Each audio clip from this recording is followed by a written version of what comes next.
সূর্যমুখী ফুল বিস্ময়ে ভরা।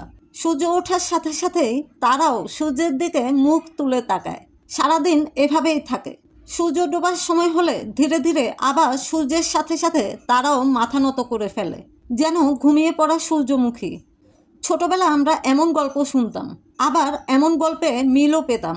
কিন্তু সত্যি হলো, ছোটবেলায় তারা সূর্যের সাথে সাথে মুখ ঘোরায়, সকাল থেকে সন্ধ্যা পর্যন্ত সূর্যকে অনুসরণ করে। বড় হলে তারা স্থির হয়ে যায়, সাধারণত পূর্ব দিকেই তাকিয়ে থাকে। তবুও দূর থেকে দেখলে মনে হয় যেন তারা সারাদিন সূর্যের সাথেই কথা বলে। সূর্যের দিকে ঘোরার এই আচরণটাকে বলে হেলিওট্রপিজম, একটা অদ্ভুত সুন্দর বৈজ্ঞানিক খেলা। সূর্যের আলো পেতে পেতে তারা দ্রুত বড় হয়, শক্ত হয়। আর সবচেয়ে মজার ব্যাপার হলো, রাতে যখন সূর্য থাকে না, তখনও তারা থেমে থাকে না। অন্ধকারে ধীরে ধীরে আবার পূর্ব দিকে ফিরে আসে, যেন নতুন দিনের সূর্যকে স্বাগত জানাতে পারে।